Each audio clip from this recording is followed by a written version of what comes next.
ในเมื่อว่าพวกเฮาได้มาเกิดเป็นคนลาวพวกเฮาก็ควรที่แสนภูมิใจ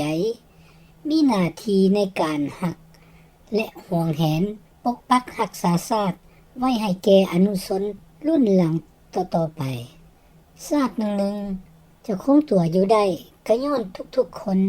ในชาติต้องได้พากันลงมือเสียสละชีวิตเลือดเนื้อเพื่อชาติจะได้หลุดพ้นออกไปจากกันคุกคามของศัตรูที่มาจากห่างไกลหรือกันดารที่สุดนั่นก็เป็นศัตรูที่อยู่ใกล้เฮานี่เองคือประเทศที่อยู่ใกล้เคียงอ้อมข้างเพราะคือศัตรูที่แฝงตัวเข้ามาในห่างมิตรฉะนั้นจะต้องได้ระวังให้หลายที่สุดประวัติศาสตร์ลาวเฮาเคยได้ประสบพบพ่อมาแล้วหลายครั้งแล้วเฮาจึงได้สูญเสียดินแดนไปพร้อมประชาชนก็ได้ถูกบังคับหรือก็จำใจสัตว์เสพเนจรตกไปอยู่ทุกมุมโลกดังเมื่อบนานคือหลังวันที่2ธันวา1975นี่เองนี่ก็ย้อนความทะเยอทะยานของจักรพรรดิท้องถิ่นแก้วแดงที่มีแผนการลึกแลบยาวนานโดยแอบใส่คนลาวเองผู้ที่มีความคิดสั้นขาดสติปัญญาขาดความรู้ขาดความสามารถแต่มักใหญ่ไฟสูงอาศัยแต่ความเครียดแค้นส่วนตัวครอบครัววงตระกูลอวนเซิ้นเอาโจรประเทศใกล้เคียงเข้ามาประหัตประหารฆ่าฟันลาวเองพร้อมเดียวกันก็ทำการแจ้แยกกีดกั้นลาวนอกลาวในและแว้งสงสัยก้าวหากันเองผู้ใดที่บ่อยู่ในคณะหรือสมาชิกพรรคปปลแม้แต่คนส่วนหลายในประเทศผู้ใดเรียกร้องความเป็นธรรมก็ถูกตบหายหรือถือว่าเป็นผู้ต้านคนพวกบ่ดีเพียงเว้าให้ม่วนหูซึ่งแต่ก่อนตอนต้นนั่นก็ถือเกินว่าพวกปฏิการถ้าจะสรุปแล้วพวกพรรครัฐก็กล่าวหาคนลาวในชาติเดียวกันว่าเป็นศัตรูเขาและเทิดทูนเพื่อนบ้านผู้เสิร์ชตนขึ้นกำอำนาจจึงได้ขึ้นนั่งบนแทนก็เลยบูชาว่าเขาเป็นมิตรที่แสนดีเลิศกว่าจะหู้ตัวมันก็สายเกินแก้เวลานี้จะหู้มือคิงหรือบ่แต่ก่อนได้ยินแต่นิทานกบเลือกนายมาบัดนี้แม่นถึกชีวิตจริงลาวเลือกนายปัจจุบันนี้ลาวเป็นประเทศหนึ่งในกลุ่ม6ประเทศคอมมิวนิสต์สุดท้ายในโลกในด้านเศรษฐกิจ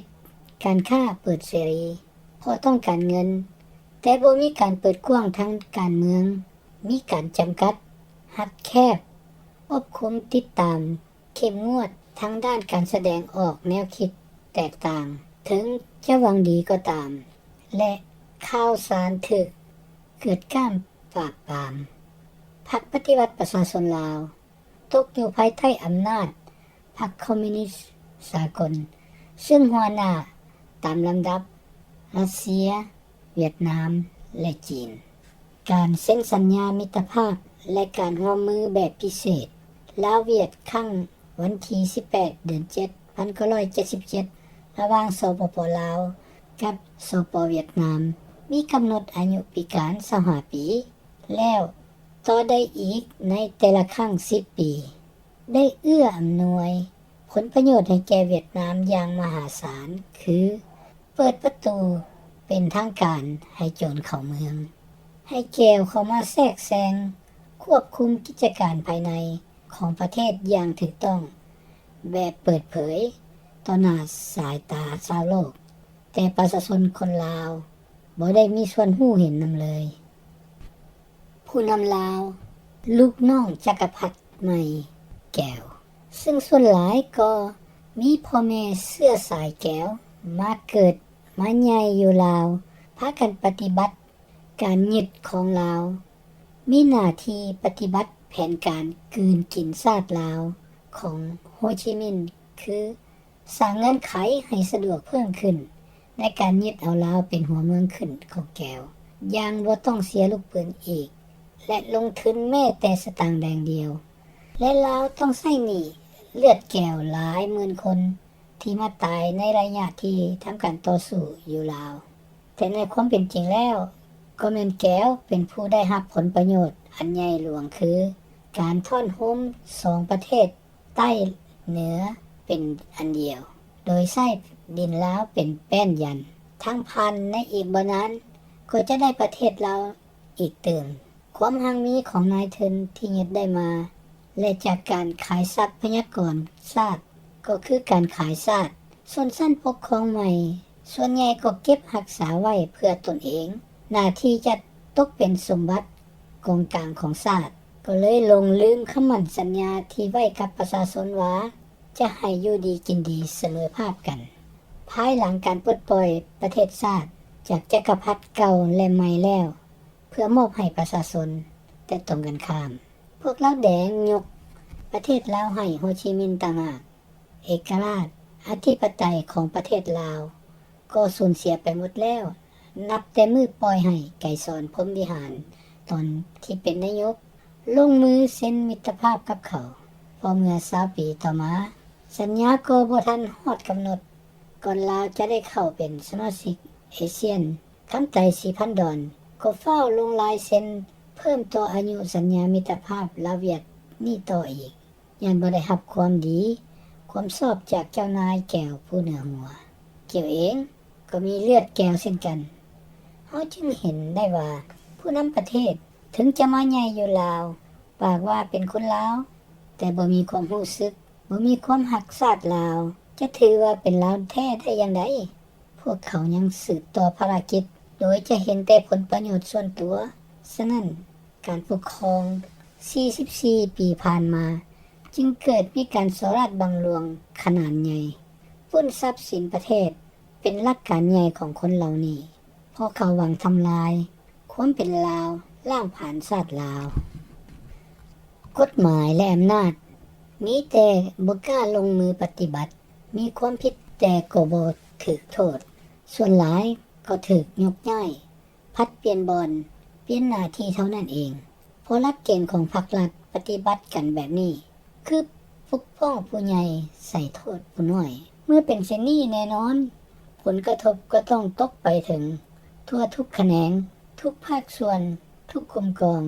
ภาคส่วนของการปกครองทั่วในประเทศเลยการแก้ไข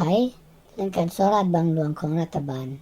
สุดนำพาโดยทานทองลุ้นศรีสุริตจึงพบกับปัญหา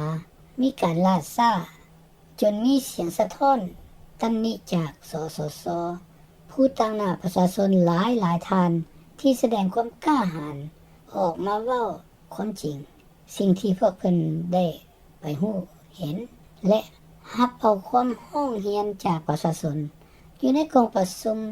สภาแห่งชาติครั้งที่8ที่ผ่านมาเมื่อนี้พวกเขาขอแสดงความสรรเสริญที่ท่านสสสทั้งหลายได้พากันเอาใจใส่หน้าที่เฮ็ดเวียกแบบเอาจริงเอาจังอย่างบ่หวั่นเกรงอุปสรรคที่ใหญ่เบอร์หนึ่งต่อการพัฒนาประเทศชาติจะอยู่ไสประเทศใดก็ตามการโกงกินชาตินี่แหละแม่นตัวนี้แล้วมันห้ายแหงและนักก่อนหมู่ความคิดเห็นของนักวิชาการเกี่ยวกับการอธิบายของสมาชิกสภาแห่งชาติอยู่ในกองประชุมสมัยสามัญของสภาแห่งชาติสุดที่8บ่งบอกให้เห็นได้อย่างชัดเจนว่าประเทศชาติจะล่มจมนั่นก็ย้อนการบริหารแบบอลุ่มอล่วยกันเรื่องงบประมาณหัวไหลก็ย้อนพนักงานในกองจักรของรัฐเป็นต้นเหตุตัวการร่วมหัวกันอย่างเป็นขบวนการฟุดฟื้นโกงกินแต่ขันถึงลงไปหาขันลุงการพัฒนาด้านเศรษฐกิจสังคมสิ่งแวดล้อมต่างๆก็ขาดการวิเคราะห์บ่เบิ่งการไกลเพราะบ่ได้สร้างบุคลากรที่มีความสามารถไปก่อนบ้านเฮาเอาไทยไปก่อนควายจึงเปิดโอกาสให้เจ๊กแก้วเข้ามาแย่งสิ่งเวียกเฮ็ดการทำมาหากินของคนลาวเขาก็สวยโอกาสพากันหลั่งไหลเข้ามาอยู่เต็มตามเมืองตามแนวชายแดนจะวางมาตรการซอกวิธีแก้ไขแนวใดบัดนี้ภาครัฐบ่ได้สงวนเวียกงาน กำหนดโควตาจำนวนไว้ให้ประชาชนคนในชาติเลยบ่มีโรงเรียนสอนวิชาอาชีพเพื่อจะได้ประกอบการทำมาหากินสาวหนุ่มพวกอยู่นอกตัวเมืองใหญ่ส่วนหลายบ่ได้เข้าโรงเรียนกลายเป็นคนกึกภาษาบ่มีการปกป้องประชาชนปล่อยให้นายทุนหน้าเลือดต่างชาติเจ๊กแก้วข่มเหงขูดรีดค่าแรงงานกรมแรงงานมีไว้แต่บ่ลงมือปฏิบัติเวียกบ่เอาความรับผิดชอบเพราะถูกซื้อจ้างจอบอ้อยเป็นหยังบ่นำหรือห้ามเรียนเอาแบบอย่างของไทยได้มาปฏิบัติคนเขาจะให้กู้ยืมเงินไปสร้างความมิตรภาพลาวไทยที่ห้าเขาวางขอแม่กับเฮาไว้อย่างแดทั้งที่มันเขาเป็นผู้จะได้รับผลประโยชน์หลายในการสมใช้ในการขนส่งสินค้าไปมาแต่แม่นลาวเฮาเป็นผู้ลงทุนสรุปแล้วเกี่ยวไปโง่มาก็มาเจอคำถามเดียวคือเก่าถ้าเฮาได้วิเคราะห์วิจัยดีทวนทีแล้วในเมื่อมีการลงทุนก้อนใหญ่ไปแล้วจะมีรายได้อย่างมาเพิ่มให้พอคุ้มค่ามีความจำเป็นหลายแท้บ่ที่จะต้องลงมือสร้างจะนำเอาก้อนทุนไปสร้างสารแนวอื่นที่จำเป็นในปัจจุบันจะบ่ดีก่อนบ่เช่นการสร้างถนนหนทางขัวต่างๆโรงเรียนโรงหมอสุขศาลาเป็นต้นเวลานั้นประชาชนก็จะได้สมใช้บ่แห่ธาตุทรัพยากรพื้นดินของประเทศก็มีเป็นจำนวนหลวงหลาย942กว่าแห่งที่ค้นพบในปัจจุบันอิงตามแหล่งข่าวจำนวนครั้งหนึ่งก็กว่าได้ให้ต่างชาติส่วนหลายแม่นจีนและเอกชนสัมปทานไปแล้วบ่อใหญ่ๆ2แห่งเป็นบ่อทองแดงเงินและคำตามได้ข่าวมาก็แม่นใกล้จะหมดแล้วในอีกปีหนึ่งหา2 ปีข้างหน้า2021-2022ส่วนบ่อคำเมืองเซโปนก็กลายเป็นบ่อห้างไปหลายปีแล้วสิ่งที่ได้ฟ้าไว้ก็มีแต่สารเคมีที่กำลังแพร่ระบาดสร้างความเดือดร้อนให้แก่ชีวิตการกินอยู่ประจำวันของประชาชนส่วนเรื่องรายรับแต่ละปีเงินรายได้เข้าข้างหลวงได้น้อยหลายเท่าใดก้าวความบริมาสิทธิ์ของประชาชนผู้เป็นเจ้าของประเทศบ่ได้รับทราบข้อมูลนำรัฐกรคันถึงหาลุมก็พากันซ่อโกงเพราะเป็นโครงการใหญ่ใช้เงินมหาศาลไผเฮ็ดน้ำอันใดกินน้ำอันนั้นสสได้สักถามรัฐมนตรีเกี่ยวข้องว่าท่านมีนโยบายแนวใดกับรัฐกรกระทำผิดคำตอบที่ได้รับขึ้นมาก็ปัดปลายไปแบบมาลุ่มมารวยอย่างบ่มีระเบียบวินัยเลย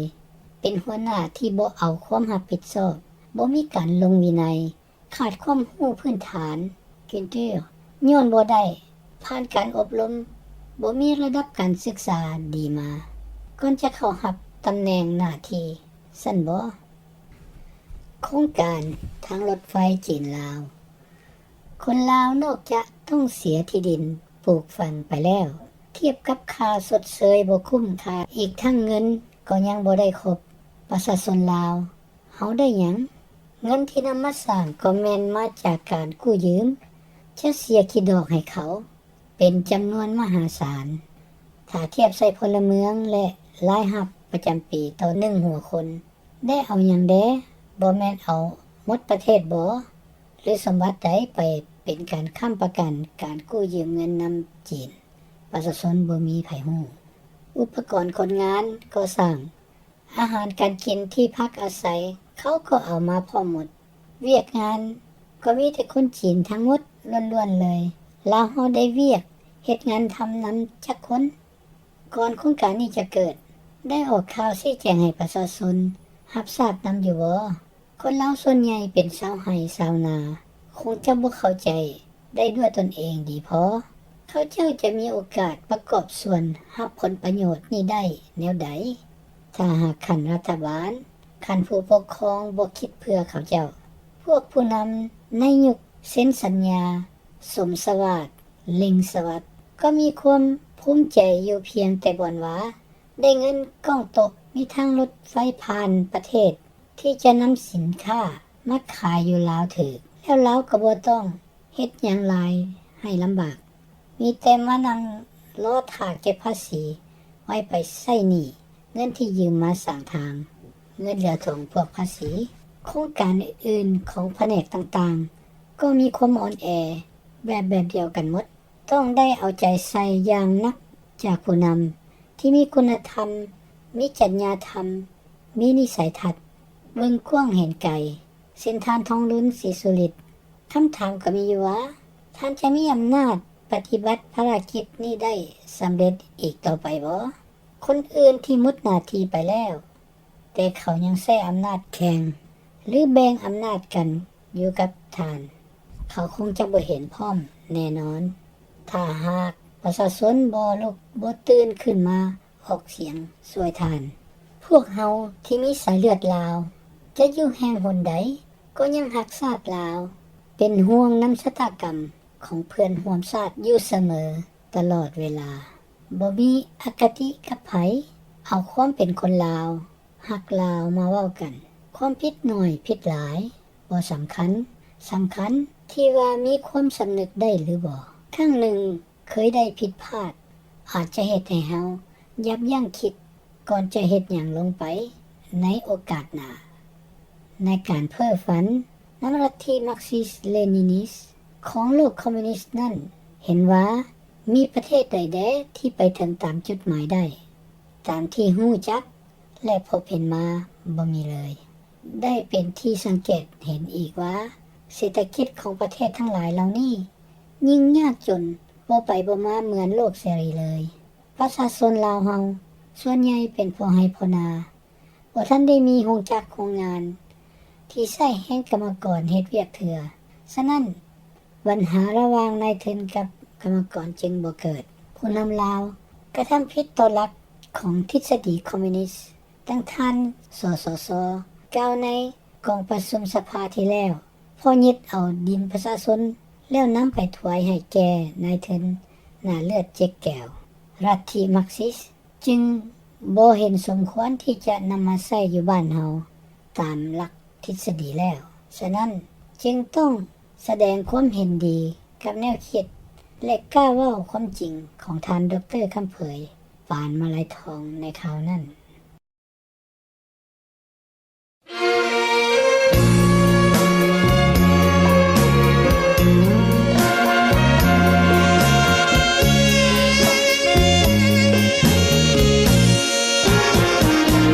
เงินใช่ไหม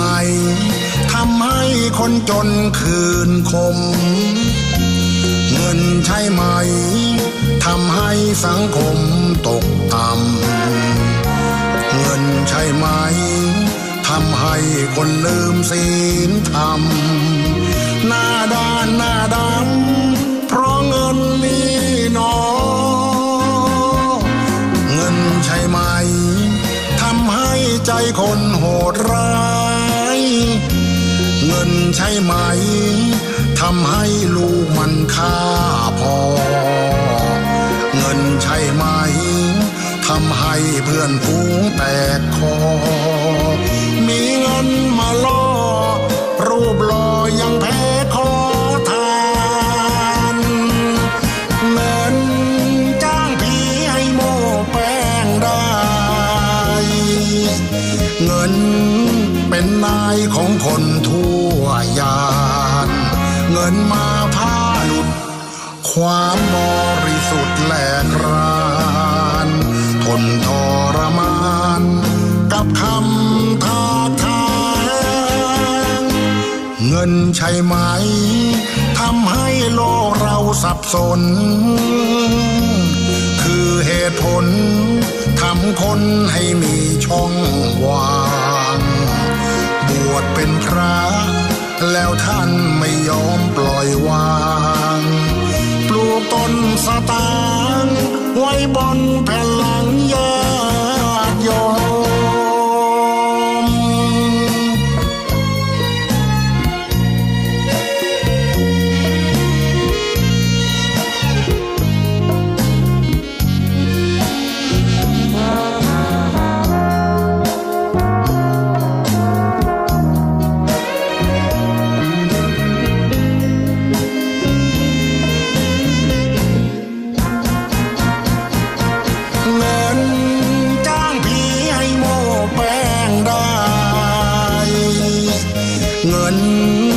เป็นนายของคนทั่วยานเงินมาพาหลุดความบริสุทธิ์แหลกรานทนทรมานกับคำทาทางเงินใช่ไหมทำให้โลกเราสับสนคือเหตุผลทำคนให้มีช่องว่างบวชเป็นพระแล้วท่านไม่ยอมปล่อยวางปลูกต้นสตา